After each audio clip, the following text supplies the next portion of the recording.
It's not just an invasion. It is an invasion, but an invasion that is part of a long-term plan and political ideology to obliterate the sovereignty of this nation and change the way the world looks forever.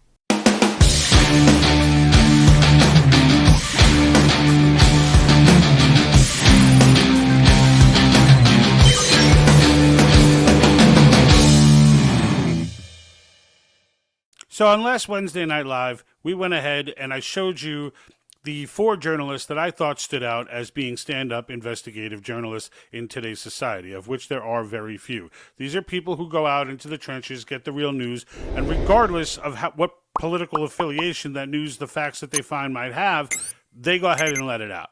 And those individuals were Michael Yohn, Andy Ngo, Joshua Phillip, and who we're going to talk about today, Lara Logan.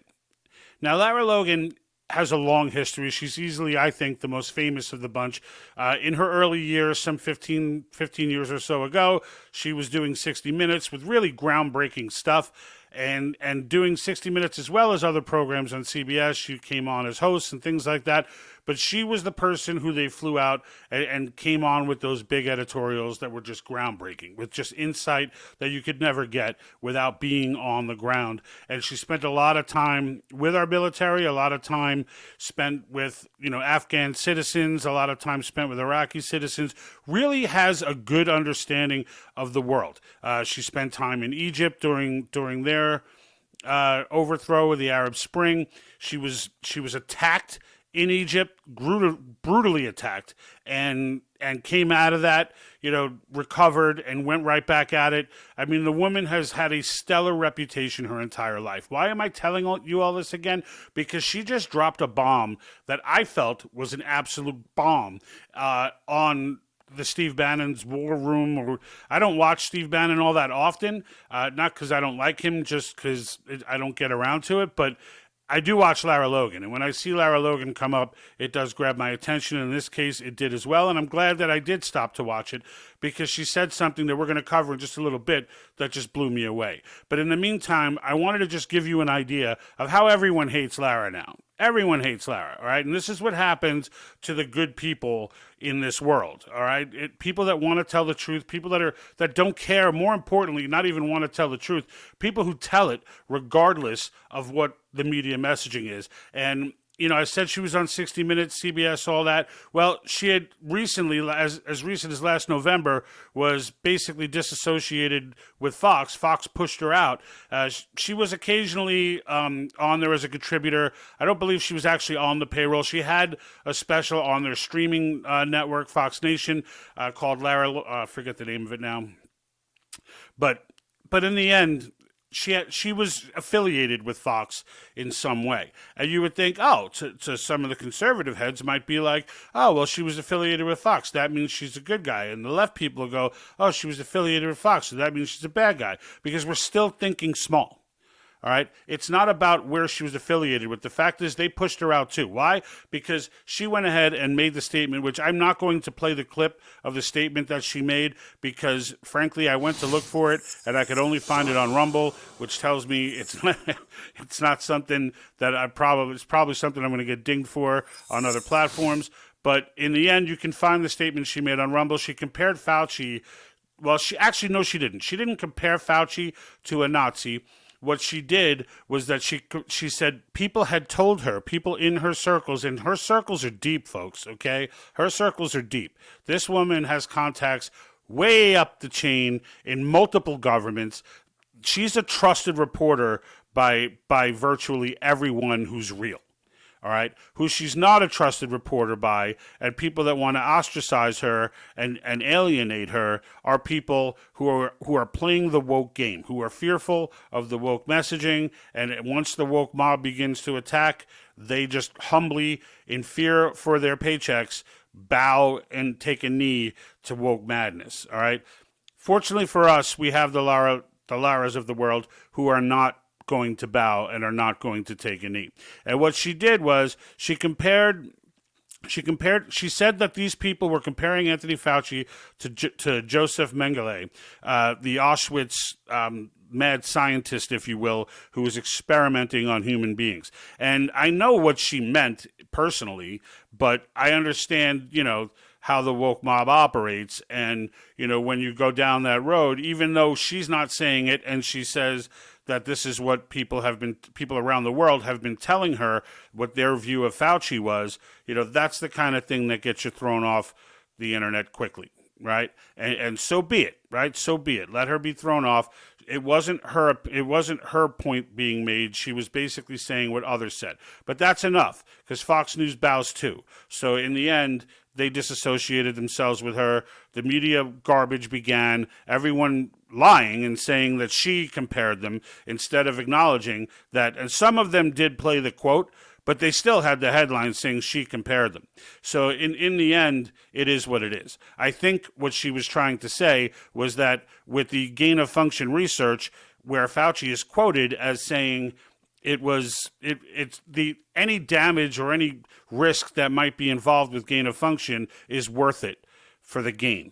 And that's the kind of creepy, weird scientist stuff, mad scientist stuff that people, mad scientists say, frankly. And so, should she have done it? Should she have mentioned it that people were saying they felt it was Mengele? I don't know. I think so. If she's just saying what other people are saying, I don't see how she got dinged for that. But in the end, it is what it is. My point is, Fox doesn't like her, right?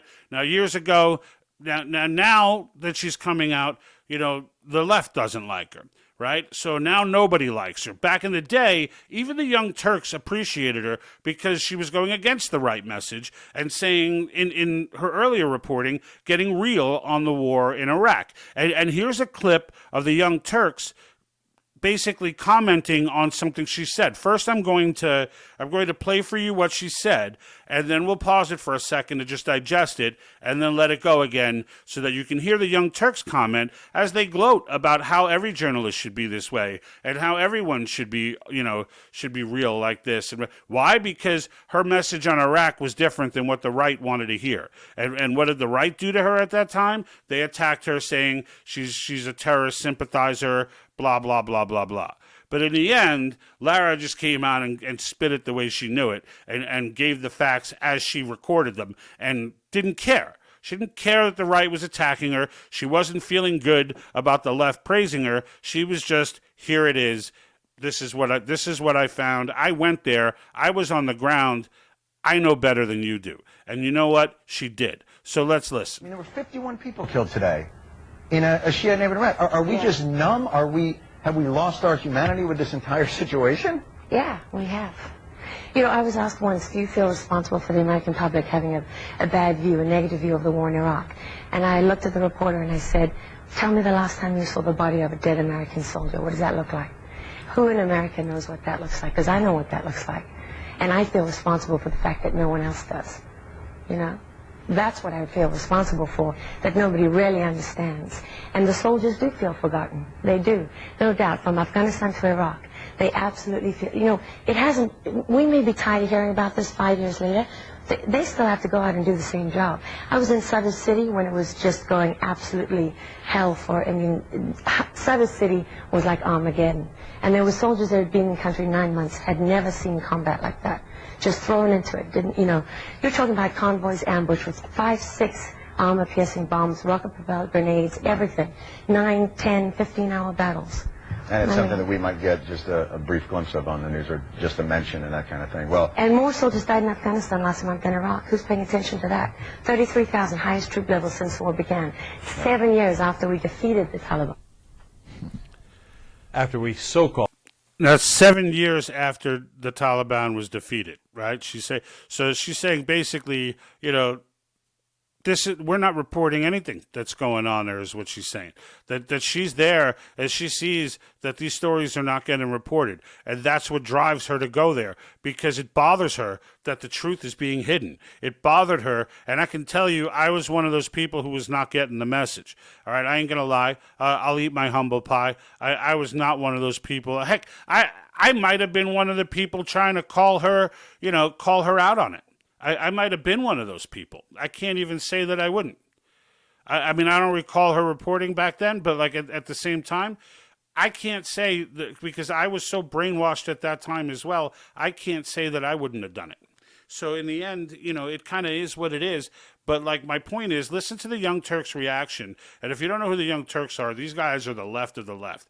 Like these guys look at Biden and AOC and they're like, you guys are so right wing. Like these dudes are out there, right? But let's just, I mean, if it rolls left, they're on it. They love it. If it rolls right, they don't care if it's right or wrong. They hate it. But they love her. They love her at this moment. At this moment in time, this was 14 years ago that this video was taken, okay? So at this point in time, they love her because her honest message doesn't jive with the right, and they love to preach that whenever they can. Defeated the Taliban. You listen to her and you go, God, I hope to God somebody's actually listening to her within her own news organization. And of course, I'm taking this from Wikipedia, but stuff I didn't know about her that I'm sure some bloggers do and some people who pay very close attention do. There are, of course, right-wingers who consider her to be a terrorist sympathizer. I mean, I joked about it, but it's flat out true. And there were. So as much as I hate to acknowledge that the Young Turks are telling the truth, right now they are telling the truth. There were right-wingers out there bashing her and calling her a terrorist sympathizer and those sorts of things. So the Young Turks love that sort of stuff, and they jump all over it. There was a Haifa street battle back in 2007. CBS didn't run her report because they claimed the footage was a bit strong. And then she tried to get people to watch it through an email campaign, essentially. Pass this video on. People need to see this.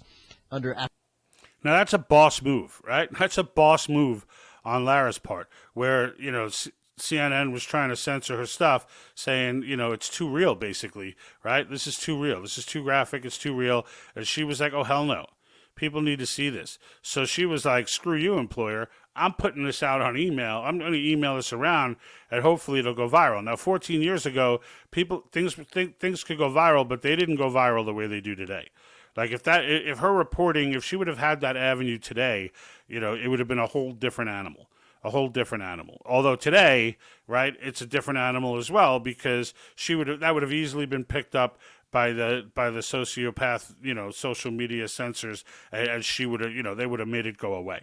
But like in the end, this is the kind of mindset, is the point that I'm trying to make, that she comes with, and hence is now hated. She's now officially reached that inevitable point where they all hate her. They all will talk about her as if she does not have this amazing award-winning career. Like they're all going to talk about her like she suddenly went mad. Because when we cover with you what she says, right, when you're done hearing all this, then you decide for yourself, right? I'm just making the case for you. You decide for yourself if you would trust, if she tells you she has a source, if you would trust, number one, that she would have sources like that, and number two, if she really does, if she's being genuine. For making this appeal, it says here some bloggers and columnists, I wonder who, made the claim that portions of her video contained footage identical to footage released by Al-Qaeda. CBS says, we didn't get it to Al-Qaeda. They said, sometimes we do run stuff from Al-Qaeda, and we say, from Al-Qaeda. Right-wing pundits accused the piece of being agenda-driven, anti-American journalism. All right, so that was the Young Turks, right? Now, I want you to understand something very simple, all right? They just broke down for you, right, from the far left position, right, how much, they respected, like, they were all on board, right? They had a ton of respect for, as did everyone, right? As did all CBS, they were paying her millions to report, right? Now, this is back when reporting was reporting, right? So this is back when there was still room in the world for a true investigative journalist to just spit it like it is. There's always been some leftist control of the media, but the psycho lockdown stuff, the wear it on your sleeve stuff, that CNN and MSNBC and the stuff they do now, like they were all, that was growing then, but didn't own everything. The Laras of the world were still worth money to people, right? But now, of course, they're not, right? Now, of course, they're not. But in the end, she went on, so just to take this, now we've talked about Fox booting her because of the woke messaging. We talked about, CBS and them loving her. All right, now they all hate her, and she has now found her way into the pariah status, and is now on Locals, Getter, and shows face on different programs now and then that are non-mainstream, which is a shame because she is an amazing reporter. But that being said, I'm going to work you into this interview that she did with Steve Bannon, where she makes this statement about a source of hers and what they heard. But here's the first point, because the gist of this interview is right in line with what we've been saying as far as Great Reset, as far as World Economic Forum, what their intentions are, how it's tied to the UN, how the UN is really, the madness you're seeing around the planet right now is by design. And she's going to point some of that out, but let's just get into her first clip. Lara Logan. Lara, you're now a Texan. You live in Texas. You've been throughout the world. Your reporting has taken you to some of the toughest assignments in the world, and battlefields, huge migrations, border conflicts in the third world, sub-Saharan Africa, everywhere. Is Kamala Harris right? Do we have a secured border, or as you see it as an objective journalist, not someone that has political inclinations or perceptions, but as just a journalist looking at facts? Is the border of the United States not only not secure, but is there definitionally an invasion of this country, ma'am? The border is wide open because we are living under a globalist policy of open borders. So there is no border security to speak of. Weapons are flowing across, drugs are flowing across, people are flowing across, money is flowing across, illicit funds, and so on and so on. I mean, everything that comes with an open border is what's flowing. And the reason it's happening, Steve, it's not just an invasion. It is an invasion, but an invasion that is part of a long-term plan and political ideology to obliterate the sovereignty of this nation and change the way the world looks forever. Right? So that last piece that she just said, now most of what she said there, we already know, right? So I'm setting the stage for you right now.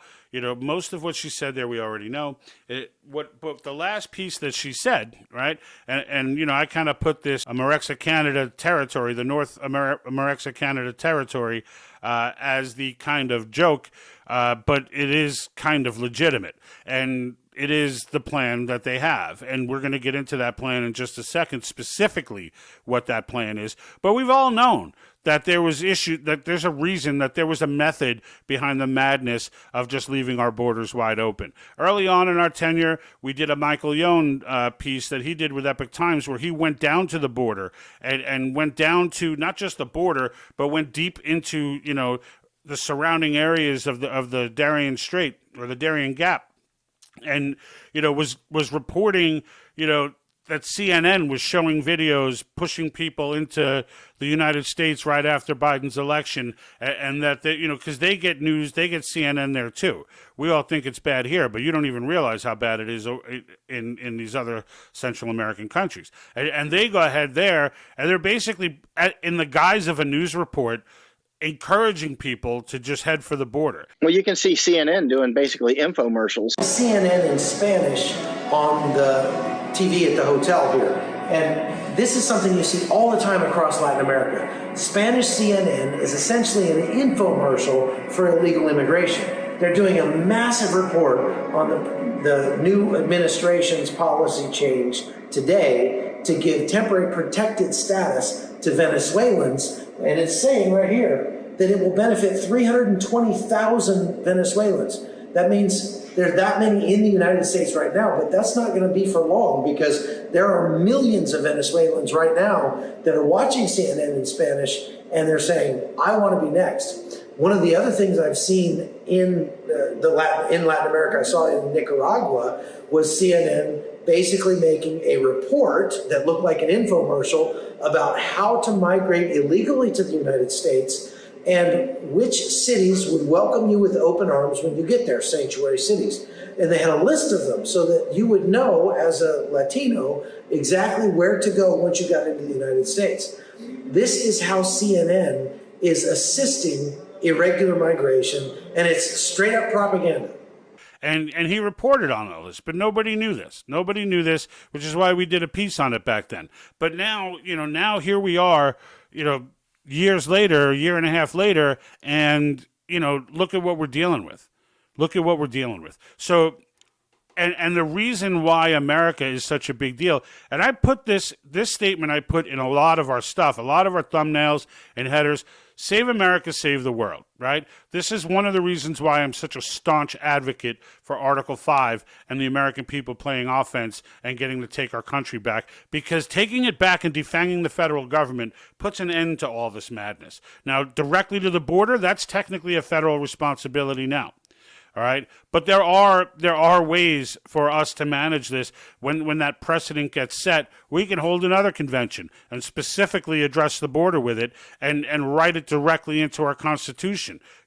Exactly, none of this ambiguity. Well, if you're born here, does that make you a citizen? Well, by popular consensus, it has been for decades. Should that be the case? Things like that can be addressed.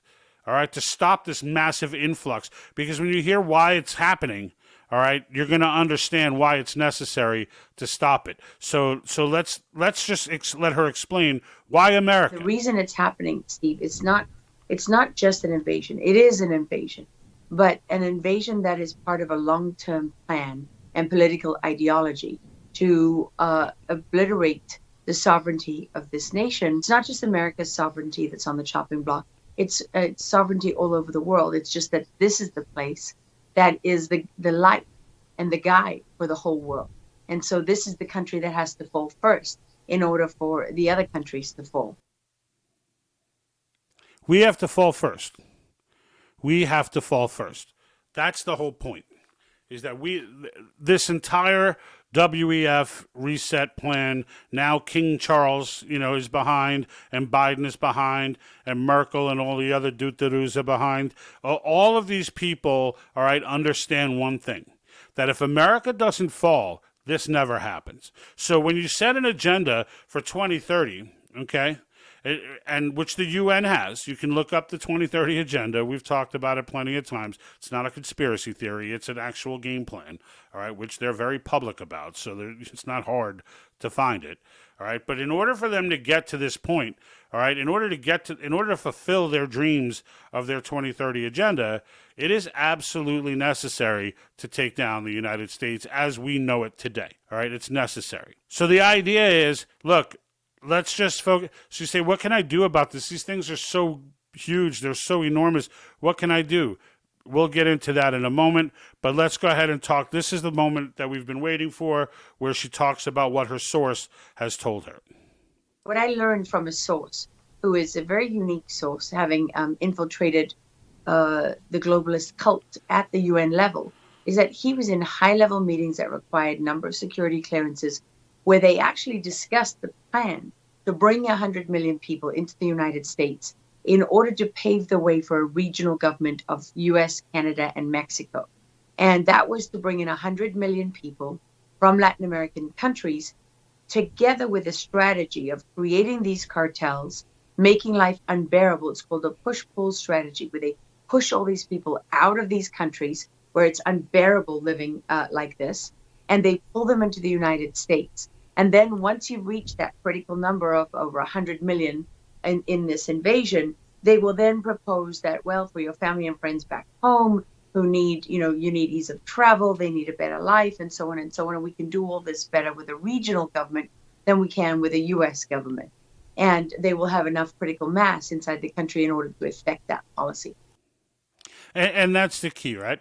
They'll have enough critical mass in this country in order to enact that policy. Now, what the tactic is, right? Because I'll sit here and think, well, how on earth are they going to just usurp the Constitution, right? Even if they took those people and tried to make them citizens, the Constitution still applies. But do I think it's out of realm for them to have a plan to strike some emergency and pull some doo-doo garbage? Now, one of the things that Lara mentions that her source was telling her, okay, is that the whole plan for them was that Trump didn't exist. Right? It was supposed to just go straight from Obama to Hillary. Like, they had no plans. They thought they had the elections wrapped up for the next 30 years, right? Like they expected really to never see a Republican president again. And the idea was that Obama opens them, next Hillary comes in, leaves them, opens them even more. Biden, whoever the next person is, they come in, they open it even more. But by then, they're almost at 2030, and they can get their 100 million. Now, how ridiculous is 100 million? It's really not that ridiculous. If you look at it now, forget the U.S. numbers, because nobody knows exactly how many illegals are here. Okay, we just don't. Everything is an estimate. The one thing we do know is that the U.S. numbers that we get from these models that they have saying there's some 10 or 11 million, it's been 10 or 11 million for like 8 years. It's nonsense. It's easily 20 to 30 million that are here already. There are some who suggest that there are some 2 or 3, 4 million that have gotten in just in the last 2 years. Okay, because that's how open the border is. Literally, everyone can walk right over. So, but let's take a conservative estimate and say 35 million. And that is conservative. All right, so you take 35 million people, you're looking at, they're a third of the way there already. More than a third of the way there already. All right, the goal is to have this done by 2030. So it is absolutely reasonable. And the idea that Lara would have, you say, oh, well, who's her source? If you think that someone who's in one of those intel meetings in the UN was able to infiltrate that, is just going to come out on Twitter and start yapping about what's in those meetings with multiple security clearances, etc., you're insane. You're absolutely left to trust Lara on this one. But the fact of the matter is, and this is why I did the build up to her, because in the end, she's very much the person who would have contacts like this. All right, she is immensely respected in the military, not just our military. She's immensely respected globally. Okay, people know what she's all about. All right, and especially now that she just, instead of bowing and apologizing and oh, I'm sorry that I compared, that I said that people were talking about Fauci in a Nazi sense. I'm sorry. She didn't bow. She just said F you and walked away.